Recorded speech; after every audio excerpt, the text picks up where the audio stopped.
Un plaisir de vous retrouver pour cette nouvelle page d'information. Bonsoir à tous et bienvenue dans ce 19h à la une de ce soir. À l'instar des autres pays du monde, la communauté chrétienne du Mali a célébré Noël 2024. Et comme pour les précédentes, cette journée a été mise à profit pour prêcher la paix et le vivre ensemble au Mali. Vous allez avoir les détails dans cette édition. Des hommes armés à moto ont pillé les vendeurs de bétail au marché de Konodimini dans le cercle de Ségou. Les braqueurs sont partis avec 10 millions de francs CFA et des motos. 169 nouveaux élèves de la 7e année du Prytanée militaire de Kati ont été présentés au drapeau devant les parents et les responsables de l'établissement. Ils ont promis de respecter les valeurs de cette institution et de servir avec honneur la patrie. Voilà donc pour les sommaires.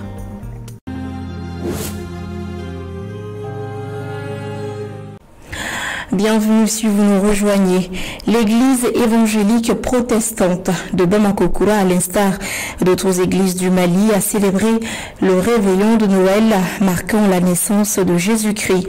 Le thème choisi cette année est le nom d'Emmanuel qui signifie Dieu est avec nous dans toutes les situations. Un thème qui rappelle les citoyens de placer leur confiance en Dieu et de travailler sans relâche pour que la paix se répande dans tout le Mali. Bakary MCDB monte à la Ouattara pour le compte-rendu. Selon les chrétiens, la célébration du Noël signifie le début de l'expérience d'une humanité perdue, d'un peuple qui gisait dans les ténèbres, qui a vu la naissance de Jésus-Christ comme une grande lumière, celle du salut. Face à la situation critique que traverse notre pays, avec la présence de Jésus-Christ à nos côtés, nous pouvons rêver d'un avenir plein d'espoir. C'est entre autres des messages forts que nous pouvions entendre au cours de cette nuit lors des prières ici dans l'église évangélique protestante de Bamako-Koura.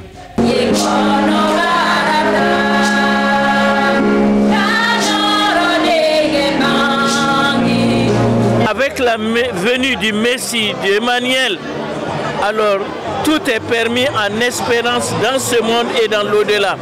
Donc Noël, c'est tout. Ce qui est spirituel, ce qui est physique, ce qui est matériel, ce qui est économique, ce qui est social, tout se retrouve accompli en bénédiction, en Emmanuel, en Jésus-Christ. Donc c'est vraiment un grand jour pour nous.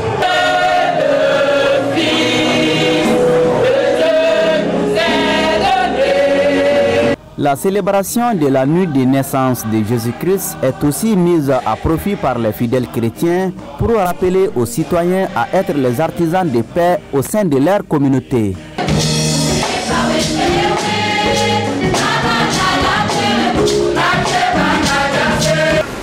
Nous sommes appelés Maliens et Maliens à être des artisans de paix au sein de nos communautés. Par nos actes concrets de compassion, de service et de réconciliation, nous devons incarner ces paroles de Jésus-Christ, le Prince de paix, qui disait « Heureux les artisans de paix, car ils seront appelés fils de Dieu ». Le ministre des Affaires religieuses, des cultes et des coutumes auprès des fidèles de l'église évangélique protestante de Bamako-Koura lors de cette veillée n'a pas manqué de saluer les efforts fournis par la communauté chrétienne quant à la stabilité de notre pays. C'est des gens qui sont là pour prêcher, pour prier, pour faire la bénédiction. Ça, c'est leur fête de tous les jours et quotidiennement. Donc, nous ne pouvons qu'être ici et là, ce soir, pour magnifier vraiment toute l'adhésion de l'État malien par rapport à cette nuit de nativité et par rapport à toutes les actions qui s'inscrivent les chrétiens du Mali.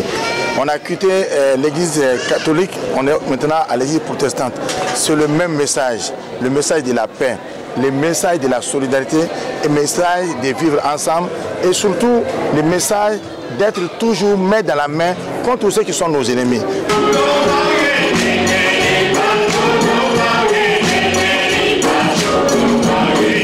Aujourd'hui encore plus que jamais, Emmanuel veut redonner force et vie à la jeunesse malienne pour la conduire à l'accomplissement des grands projets pour un Mali nouveau, car il est l'alpha et l'oméga.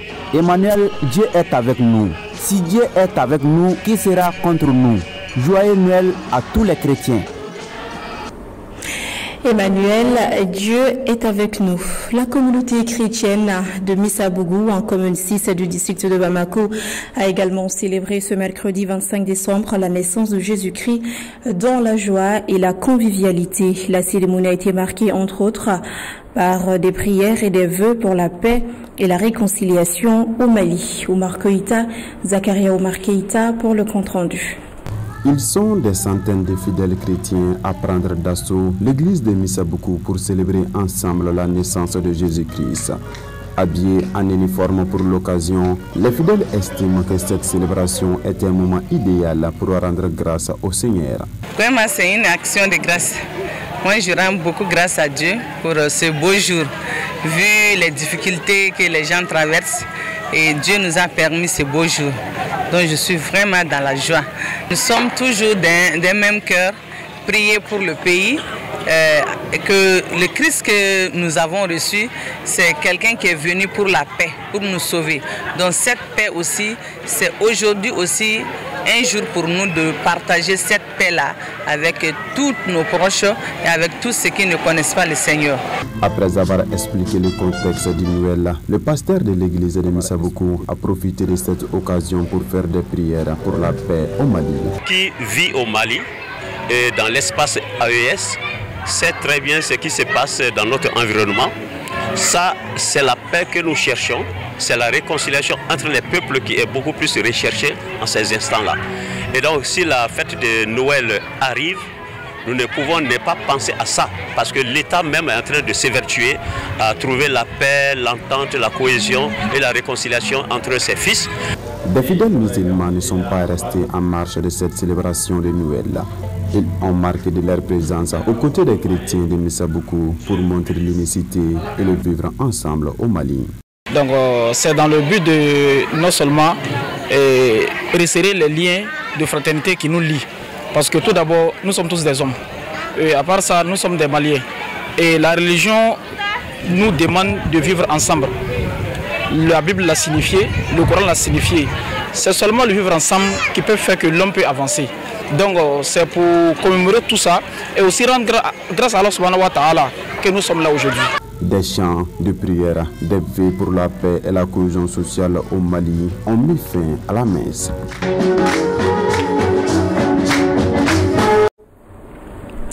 On fête Noël, mais à Mopti, des chrétiens vivant dans cette région sont contraints par un groupe islamiste de payer une taxe qu'ils appellent la jizya à hauteur de 25 000 francs CFA pour vivre leur foi librement. Un moment difficile qui est aussi marqué par la destruction des édifices de prière par des terroristes dans plusieurs localités de la région. Un constat triste que nous relate ici Maïmouna Ouedraogo. Payer pour pratiquer sa foi, c'est ce que vivent les chrétiens de Dunapé, situés dans la région de Mopti, d'après des informations rapportées par la Fondation Aid to the Church in Need ACN. Un groupe islamiste extrémiste exigerait une taxe de 25 000 francs CFA par personne pour donner à ceux qui s'en acquittent le droit de pratiquer leur foi. Cette décision est inspirée du précepte coranique de la jizya qui exige des fidèles des religions du livre à payer les autorités islamiques en échange d'une protection. Une nouvelle régression de la liberté religieuse dans un État réputé pour la cohabitation pacifique et harmonieuse des religions. Il y a quelques mois déjà, les islamistes ont exigé la fermeture des églises protestantes et catholiques du village de Dunapé. Les habitants étaient autorisés à pratiquer leur foi à condition de ne pas utiliser d'instruments de musique lors des cultes et des messes. Dunapé n'est pas la première commune à subir cette fiscalité religieuse. Dougoutene, ville de la région voisine de Bandiagara, à l'est du pays, a été la première à subir cette répression. Là-bas, les chrétiens doivent payer pour obtenir une protection. La population chrétienne souffre d'une persécution massive et fuit vers les grandes villes et le sud. Des centaines de déplacés internes chrétiens vivent désormais à Koro, Bankas et Banjakara. Presque tous ont vécu des expériences traumatisantes lors des attaques et ont dû abandonner leurs biens. En ces jours de fête et d'amour, ayons une pensée pour eux.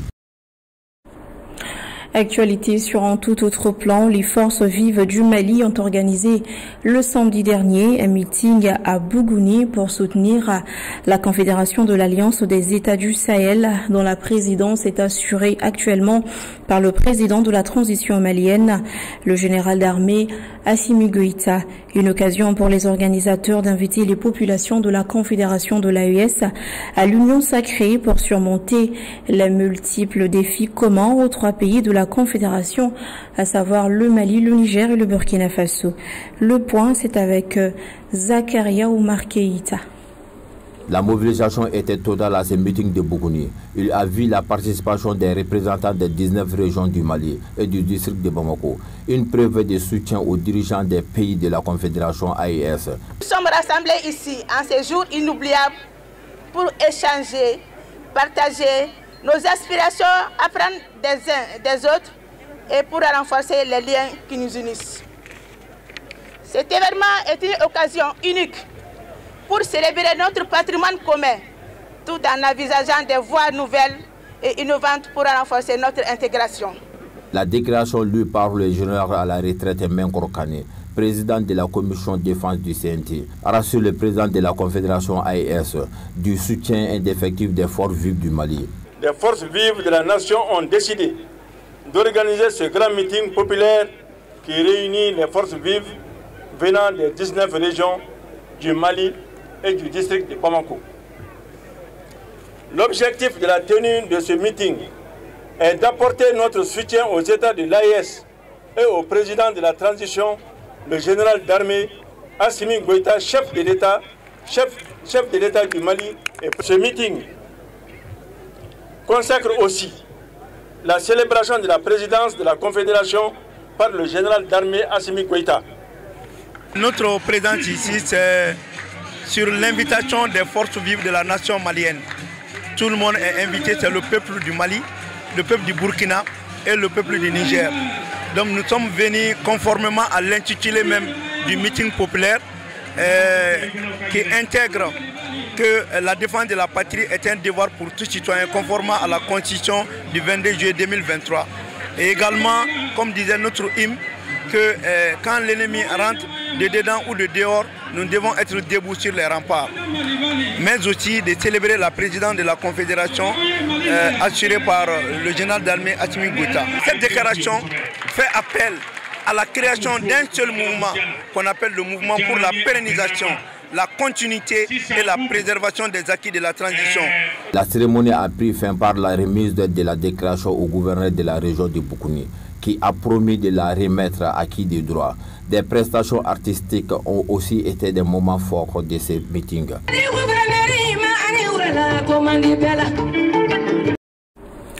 Je vous l'annonçais en début de journal, ce mardi, aux environs de 11h, les vendeurs de bétail du marché de Konodimini, une commune située à une vingtaine de kilomètres de Ségou, en allant vers Tamani, ont été braqués par des hommes armés à moto alors qu'ils étaient en plein marché. Les braqueurs ont emporté au moins 10 millions de francs CFA et des motos. Les explications avec Alamako Diabati. Mardi, aux environs de 11h, les vendeurs de bétail du marché de Konodimini, une commune située à une vingtaine de kilomètres de Ségou, en allant vers Tamani, ont été pris d'assaut par des hommes armés à moto alors qu'ils étaient en plein marché. Les assaillants, au nombre d'une dizaine, ont sommé les vendeurs à se mettre à terre après des tirs de sommation. L'opération a duré quelques dizaines de minutes et a permis aux assaillants de dépouiller les commerçants d'environ 10 millions de francs CFA. Après leur forfait, les malfrats dans leur fuite ont aussi emporté des motos. Malheureusement, aucune perte en vie humaine n'a été enregistrée lors de ce braquage. Cet incident malheureux rappelle une fois de plus l'impérieuse nécessité de sécuriser les marchés. Le Prytanée militaire de Kati a vibré au rythme des traditions et des émotions lors de la cérémonie de remise des attributs et de présentation au drapeau des nouveaux élèves de la 7e année. Cette année, la 44e promotion est constituée de 169 élèves parrainés par la 4e promotion. Ce moment chargé de sens a rassemblé les parents d'élèves, les anciens élèves et les membres de la communauté éducative. Un compte rendu signé Lolo Madibati.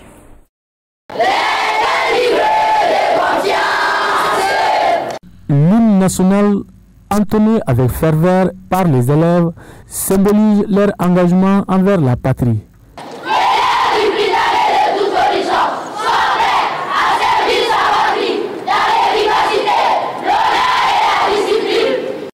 C'est sur cette promesse que les 169 élèves, dont 56 filles venues de 12 pays autres que le Mali, intègrent officiellement le Prytanée militaire de Kati. Chaque élève de la 44e promotion a reçu un insigne symbolique représentant son entrée dans la communauté des élèves. On organise cette cérémonie à l'école après une première phase d'acclimatation pour ces élèves et après avoir suivi auprès de leurs aînés les traditions de l'école. Donc ces élèves, en recevant ces attributs de l'école, ils comprennent qu'ils appartiennent désormais à une institution prestigieuse et ils doivent travailler afin de devenir un jour des leaders au sein de nos différents pays. Ces élèves reçoivent plusieurs insignes, le béret, l'insigne de corps, le blason de l'école. Maintenant, lorsqu'ils reçoivent ces insignes-là, ils doivent porter ces insignes fièrement. Donc en portant fièrement, comme je disais tout à l'heure, ils comprennent qu'ils appartiennent à une école, qui est une école d'excellence. Et ils doivent travailler pour honorer cette école, honorer leurs parents et honorer les différents pays. Les élèves ont été présentés au drapeau, un symbole de l'unité et de la fierté nationale dans un moment empreint d'émotion. Chaque élève a prêté un serment solennel promettant de respecter les valeurs de l'institution et de servir la nation avec honneur.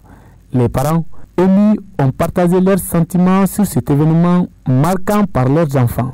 Vraiment, ça a été une très grande satisfaction pour moi de voir mon enfant intégrer le Prytanée militaire de Kati. Vraiment, je suis très ravi. Et je suis vraiment fier d'eux. Et vraiment, je salue toutes les autorités du Prytanée militaire de Kati. Et puis, je suis très contente. C'est avec beaucoup de fierté. C'est avec beaucoup de fierté et puis bon voilà, je vois que l'école même suscite de l'espoir, espoir de réussite, de rigueur et puis de formation de jeunes qui vont un jour servir ce pays. Et vraiment moi je suis fier d'eux et je suis vraiment très content pour la formation et pour toutes les conditions d'abord des élèves ici. C'est vraiment formidable et puis l'encadrement. La 4e promotion, dont le général du corps d'armée Amadou Aya Sanoko fait partie, est le parrain de la 44e promotion. Il a prodigué des conseils pratiques à ses fidèles et lui transmet le flambeau de valeurs qu'elle incarne. Il y a 40 ans, en ces lieux de place, nous étions là comme vous. C'est pour vous dire combien de fois cette prestigieuse école nous donne l'opportunité. Cette prestigieuse école nous ouvre la voie à ce que vous voulez être. Inspirez-vous de vos élèves. Inspirez-vous de tous les grands hommes et de tous les enfants qui ont fait la grandeur de ce Mali. Ce nouveau chapitre, qui s'ouvre pour la 44e promotion du Prytanée militaire de Kati, est mémorable et plein de promesses pour l'avenir de ces jeunes appelés à devenir des futurs cadres du Mali. La cérémonie a pris fin par le défilé des troupes. Par ailleurs, le directeur général de l'Agence nationale pour l'emploi, ANPE, a fait l'état d'exécution des activités du plan de travail annuel 2024. Il s'agit à travers ce point de presse d'informer les acteurs du marché du travail en particulier et la population malienne en général sur l'état d'exécution du plan de travail en cette fin d'année. Le point, c'est avec Alamakou Djabati. Fidèle à sa tradition, l'Agence nationale pour l'emploi a présenté à la presse l'état de l'exécution des activités du programme de travail annuel 2024. La présentation de ce plan de travail annuel, déjà validé par le conseil d'administration, vise à édifier la presse et par ricochet la population malienne sur le niveau d'exécution du programme de travail annuel 2024. Vous avez ici une présentation allant jusqu'au 30 novembre 2024.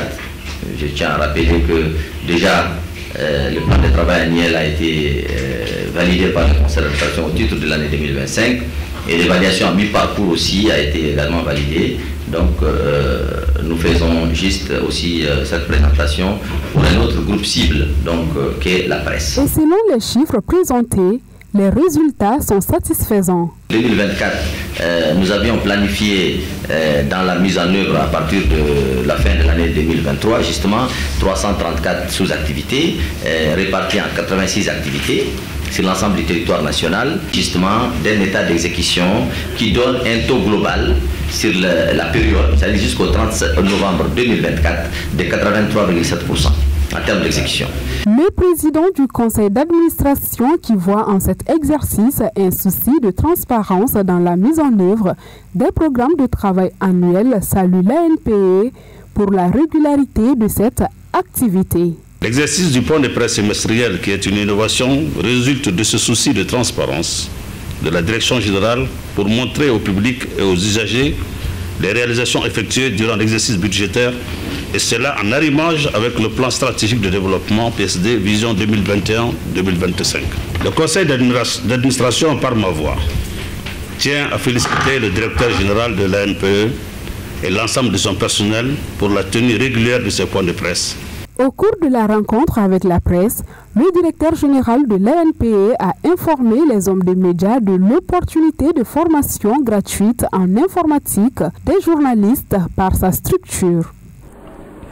Et pour refermer cette édition, la Fondation Orange Mali, fidèle à sa tradition, a procédé ce mardi 24 décembre 2024 à des remises de jouets à 3 orphelinats du district de Bamako. Une initiative qui vise à dessiner un sourire sur le visage des orphelins du Mali pendant les fêtes de fin d'année. Et pour 2024, 15 centres d'accueil et orphelinats bénéficieront de ces dons pour un coût total de 5 millions de francs CFA. Le point, c'est avec Assiton Diallo et Ibrahim Dao. C'est avec le sourire aux lèvres que les enfants de la pouponnière de Niamana, de l'orphelinat Nelson Mandela de Village Calme et de l'ONG Sindiaton Mali de Mayambougou ont accueilli les jouets de la Fondation Orange. C'est un centre d'hébergement et d'éducation des enfants, des orphelins, des enfants abandonnés, des enfants en situation difficile. Il y a des enfants égarés de 0 jusqu'à 12 ans. Voilà, donc aujourd'hui, on a bien reçu la donation de la Fondation Orange, des jouets pour les enfants. Et ce geste-là me va droit au cœur. Je suis très contente et au nom de tous les enfants du centre Nelson Mandela et tous les personnels du centre, on vous remercie. Ce n'est pas la première fois. Vraiment, chaque année, on reçoit des cadeaux, des vivres. Ce don est très significatif pour nous. Et pour la deuxième année consécutive, la Fondation Orange pense aux enfants. Et à un moment où c'est la période des cadeaux. Et ça veut dire quand même que la Fondation Orange même est devenue au moins le père et la mère de ses enfants. Et à ce titre, nous ne pouvons que encourager la Fondation à œuvrer davantage dans ce sens. Au total, 15 centres d'accueil et orphelinats à travers le Mali bénéficieront de ces cadeaux pour Noël 2024 pour un coût de 5 millions de francs CFA. Nous avons ciblé un total de 15 centres d'accueil. Nous sommes venus vers eux avec des cadeaux de fin d'année pour être aux côtés des enfants et pouvoir leur offrir un petit présent et leur donner un sourire.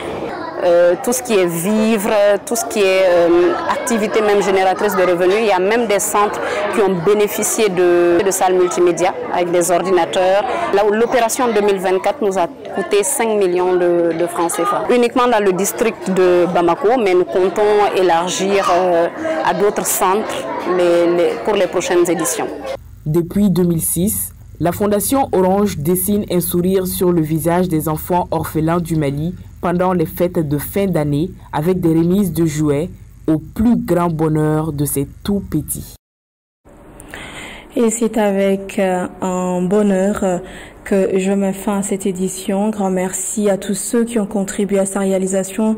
Merci à vous également de l'avoir suivi. Surtout merci de votre fidélité que je vous demande de réitérer tous les jours de la semaine à partir de 19h pour suivre le Grand Soir. Bonsoir et à bientôt.